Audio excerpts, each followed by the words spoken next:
ಮಾಜಿ ಪ್ರಧಾನಿ ಎಚ್.ಡಿ. ದೇವೇಗೌಡರ ಪತ್ನಿ ಚೆನ್ನಮ್ಮ ವಿಧಿವಶರಾಗಿರುವಂತಹ ಬೆನ್ನಲ್ಲೇ ಅಂತಿಮ ದರ್ಶನಕ್ಕೆ ಪದ್ಮನಾಭನಗರದ ನಿವಾಸದಲ್ಲಿ ಸಕಲ ಸಿದ್ಧತೆಯನ್ನು ಮಾಡಿಕೊಂಡಿದ್ದಾರೆ. ಇಂದು ಬೆಳಗ್ಗೆ 7 ರಿಂದ 9 ಗಂಟೆವರೆಗೆ ಪೂಜಾ ವಿಧಿವಿಧಾನಗಳನ್ನು ನೆರವೇರಿಸಲಾಗುತ್ತೆ. ಎಚ್ಡಿಡಿ ಕುಟುಂಬಸ್ಥರಿಂದ ನಿವಾಸದಲ್ಲಿ ಪೂಜಾ ವಿಧಿವಿಧಾನಗಳನ್ನು ನೆರವೇರಿಸಲಾಗುತ್ತೆ. ಬಳಿಕ ಸಾರ್ವಜನಿಕರಿಗೆ ಹಾಗೆ ಗಣ್ಯರಿಗೆ ಅಂತಿಮ ದರ್ಶನಕ್ಕೆ ವ್ಯವಸ್ಥೆಯನ್ನು ಕೂಡ ಕಲ್ಪಿಸಲಾಗುತ್ತೆ. ದೇವೇಗೌಡರ ಮನೆಯ ಸಮೀಪವಿರುವಂತಹ ಮೈದಾನದಲ್ಲಿ ವ್ಯವಸ್ಥೆಯನ್ನು ಮಾಡಿದ್ದಾರೆ. ಬೆಳಗ್ಗೆ 11:30ರವರೆಗೆ ಸಾರ್ವಜನಿಕರಿಗೆ ದರ್ಶನಕ್ಕೆ ವ್ಯವಸ್ಥೆಯನ್ನು ಮಾಡಿದ್ದಾರೆ.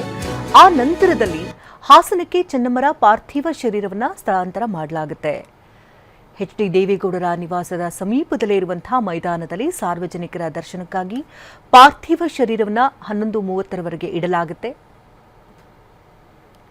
ಇದಕ್ಕಾಗಿ ಈಗಾಗಲೇ ಸಕಲ ಸಿದ್ಧತೆಗಳನ್ನು ಕೂಡ ಮಾಡಿಕೊಳ್ತಿದ್ದಾರೆ. ಬೆಳಗ್ಗೆ 7 ಗಂಟೆಯಿಂದ 9 ಗಂಟೆವರೆಗೆ ಪೂಜಾ ವಿಧಿವಿಧಾನಗಳನ್ನು ಕುಟುಂಬಸ್ಥರು ನೆರವೇರಿಸುತ್ತಾರೆ.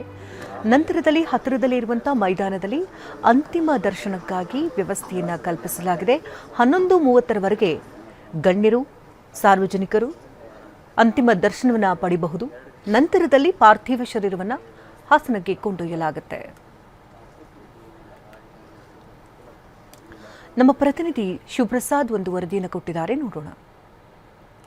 ಮಾಜಿ ಪ್ರಧಾನಿ ದೇವೇಗೌಡರ ಧರ್ಮಪತ್ನಿ ಶ್ರೀಮತಿ ಚೆನ್ನಮ್ಮರವರ ಪಾರ್ಥಿವ ಶರೀರವನ್ನು ಇಡಲು ವ್ಯವಸ್ಥೆಯನ್ನು ಮಾಡಲಾಗಿರ್ತಕ್ಕಂಥದ್ದು ಪದ್ಮನಾಭನಗರದ ದೇವೇಗೌಡರ ನಿವಾಸದ ಸಮೀಪದಲ್ಲೇ ಇರತಕ್ಕಂಥ ಮೈದಾನದ ಆವರಣದಲ್ಲಿ ಅವರ ಪಾರ್ಥಿವ ಶರೀರವನ್ನು ಸಾರ್ವಜನಿಕರ ಅಂತಿಮ ದರ್ಶನಕ್ಕೆ ಇಡೋದಕ್ಕೆ ಈಗಾಗಲೇ ವ್ಯವಸ್ಥೆಯನ್ನು ಮಾಡ್ತಿರ್ತಕ್ಕಂಥದ್ದು. ನೀವು ಈಗಾಗಲೇ ಗಮನಿಸಬಹುದಾಗಿದೆ, ಹೂಗಳಿಂದ ಅವರ ಭಾವಚಿತ್ರವನ್ನು ಅಲಂಕಾರಗೊಳಿಸಿರ್ತಕ್ಕಂಥ ದೃಶ್ಯಾವಳಿಗಳನ್ನು ಟಿವಿ9ನಲ್ಲಿ ಗಮನಿಸ್ತಾ ಇದ್ದೀರಾ. ಇದು ಬೆಳಗ್ಗೆ 8 ಗಂಟೆಯ ಬಳಿಕ ಅವರ ಪಾರ್ಥಿವ ಶರೀರವನ್ನು ದೇವೇಗೌಡರ ನಿವಾಸದಿಂದ ಮನೆಯ ಸಮೀಪದಲ್ಲೇ ಇರತಕ್ಕಂಥ ಮೈದಾನದಲ್ಲಿ ಈ ಒಂದು ಮೈದಾನದಲ್ಲಿ ಸಾರ್ವಜನಿಕರ ಅಂತಿಮ ದರ್ಶನಕ್ಕೆ ವ್ಯವಸ್ಥೆಯನ್ನು ಮಾಡ್ತಿರ್ತಕ್ಕಂಥದ್ದು. ಇಂದು ಬೆಳಗ್ಗೆ 8 ಗಂಟೆಯ ಬಳಿಕ ಅವರ ಒಂದು ಪಾರ್ಥಿವ ಶರೀರವನ್ನು ನಿವಾಸದಿಂದ ಅವರ ಮನೆಯ ನಿವಾಸದ ಸಮೀಪದಲ್ಲೇ ಇರತಕ್ಕಂಥ ಮೈದಾನಕ್ಕೆ ಕರೆತರಲಾಗುತ್ತೆ. ತಂದು ಈ ಒಂದು ಜಾಗದಲ್ಲಿ ಇಡಲಾಗುತ್ತೆ. ಸಾರ್ವಜನಿಕರ ಅಂತಿಮ ದರ್ಶನಕ್ಕೆ ವ್ಯವಸ್ಥೆಯನ್ನು ಮಾಡಲಾಗಿರ್ತಕ್ಕಂಥದ್ದು. ಭಾವಚಿತ್ರದ ಹಿಂಭಾಗದಲ್ಲಿ ನೀವು ಈಗಾಗಲೇ ಗಮನಿಸ್ತಾ ಇದ್ದೀರಾ, ಆ ಕೆನೋಪಿಗಳನ್ನು ಹಾಕಲಾಗಿರ್ತಕ್ಕಂಥದ್ದು. ಅಂದರೆ ಮಳೆ ಬಂದಂಥ ಸಂದರ್ಭದಲ್ಲಿ ಯಾವುದೇ ರೀತಿಯ ತೊಂದರೆ ಆಗಬಾರ್ದು, ಅಡಚಣೆ ಆಗಬಾರ್ದು ಅಂತ ಹೇಳಿ ಕೆನೋಪಿಯನ್ನು ಹಾಕಲಾಗಿರ್ತಕ್ಕಂಥದ್ದು. ವಿವಿಐಪಿಗಳ ದರ್ಶನಕ್ಕೆ ವ್ಯವಸ್ಥೆಯನ್ನು ಮಾಡಲಿ, ಅವರು ಕೂರೋದಕ್ಕೂ ಕೂಡ ಈಗಾಗಲೇ ಆಸನಗಳ ವ್ಯವಸ್ಥೆಯನ್ನು ಮಾಡಿರೋದನ್ನು ಗಮನಿಸಬಹುದಾಗಿದೆ.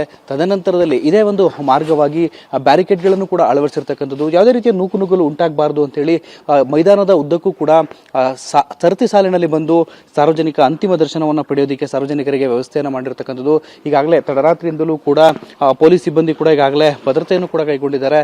ತದನಂತರದಲ್ಲಿ ಸರತಿ ಸಾಲಿನಲ್ಲಿ ಮೈದಾನದ ಒಳಗೆ ಪ್ರವೇಶಿಸುವಂತ ಸಾರ್ವಜನಿಕರು ಇದೇ ಒಂದು ಮಾರ್ಗವಾಗಿ ಬಂದು ಹಾದು ಬಂದು ಬ್ಯಾರಿಕೇಡ್ಗಳಲ್ಲಿ ಯಾವ ರೀತಿಯಾಗಿ ಅಳವಡಿಸಿದರೆ ಸರತಿ ಸಾಲಿನಲ್ಲಿ ಬಂದು ದೇವೇಗೌಡರ ಧರ್ಮಪತ್ನಿ ಶ್ರೀಮತಿ ಚೆನ್ನಮ್ಮರವರ ಪಾರ್ಥಿವ ಶರೀರದ ಅಂತಿಮ ದರ್ಶನವನ್ನು ಪಡೆದುಕೊಂಡು ಸಾಗೋದಕ್ಕೆ ವ್ಯವಸ್ಥೆಗಳನ್ನು ಕೂಡ ಮಾಡ್ಕೊಂಡಿರ್ತಕ್ಕಂಥದ್ದು. ಒಟ್ಟಾರೆಯಾಗಿ ಇಂದು ಬೆಳಗ್ಗೆ 8 ಗಂಟೆಯ ಬಳಿಕ ದೇವೇಗೌಡರ ನಿವಾಸದ ಸಮೀಪದಲ್ಲೇ ಇರತಕ್ಕಂಥ ಈ ಮೈದಾನದಲ್ಲಿ ಶ್ರೀಮತಿ ಚೆನ್ನಮ್ಮರವರ ಅಂತಿಮ ದರ್ಶನಕ್ಕೆ ವ್ಯವಸ್ಥೆಗಳನ್ನು ಕೂಡ ಮಾಡ್ಕೊಂಡಿರ್ತಕ್ಕಂಥದ್ದು. ಕ್ಯಾಮರಾಮನ್ ಶರಣ್ಯ ಜೊತೆ ಶಿವಪ್ರಸಾದ್, ಟಿವಿ9 ಬೆಂಗಳೂರು. ಬೆಂಗಳೂರಿನಿಂದ ಹೊಳೆನರಸೀಪುರಕ್ಕೆ ಚೆನ್ನಮ್ಮರ ಅಂತಿಮ ಯಾತ್ರೆ ಸಾಗುತ್ತೆ. ಅಂತಿಮ ಯಾತ್ರೆ ಸಾಗುವ ಮಾರ್ಗ ಟಿವಿ9ಗೆ ಲಭ್ಯವಾಗಿದ್ದು ನೆಲಮಂಗಲ ಕ್ರಾಸ್ನಿಂದ ಸೋಲೂರು ಕ್ರಾಸ್ಗೆ ತೆರಳುತ್ತೆ. ಅಲ್ಲಿಂದ ಮರೂರು ಹ್ಯಾಂಡ್ ಪೋಸ್ಟ್ಗೆ ತೆರಳಿ ಅಲ್ಲಿಂದ ನೇರವಾಗಿ ಕುಣಿಗಲ್ ಕ್ರಾಸ್ ತಲುಪುತ್ತೆ. ಅಲ್ಲಿಂದ Bellur cross, Kadaballi cross, Hirisave cross, Channarayapatna ಅಂದ್ರೆ ಎಲೆಯೂರು ಉದಯಪುರ ಅಂತ ಹೇಳ್ತಾರೆ, ಶಾಂತಿ ಗ್ರಾಮ, ಭೂನಳ್ಳಿ ಕ್ರಾಸ್, ಹಾಸನದ ಡೈರಿ ಸರ್ಕಲ್ ಅನ್ನ ಸಾಗಿ ಎನ್ಆರ್ ಸರ್ಕಲ್ ಇಂದ ಸಾಗಿ ಮೊಸಳೆ ಹೊಸಹಳ್ಳಿಯಲ್ಲಿ ರಾತ್ರಿ ಹೊಳೆನರಸೀಪುರದಲ್ಲಿ ರೇವಣ್ಣ ನಿವಾಸದಲ್ಲಿ ಅಂತಿಮ ದರ್ಶನಕ್ಕೆ ವ್ಯವಸ್ಥೆಯನ್ನ ಕಲ್ಪಿಸಲಾಗಿದೆ. ಹೊಳೆನರಸೀಪುರದಲ್ಲಿರುವಂತಹ ಚೆನ್ನಮ್ಮರ ಪುತ್ರ ರೇವಣ್ಣ ನಿವಾಸ ಇದೆ.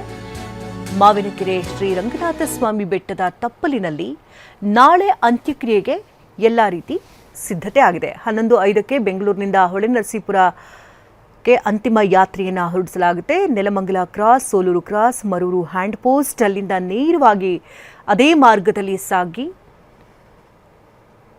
ಕುಣಿಗಲ್ ಕ್ರಾಸ್ ಅನ್ನ ತಲುಪಿ ಅಲ್ಲಿಂದ ಬೆಳ್ಳೂರು ಕ್ರಾಸ್ ಅನ್ನು ತಲುಪುತ್ತೆ. ನಂತರ ಕದಬಳ್ಳಿ ಕ್ರಾಸ್ ಮಾರ್ಗವಾಗಿಯೇ ಸಾಗುತ್ತೆ ಅಂತಿಮ ಯಾತ್ರೆ.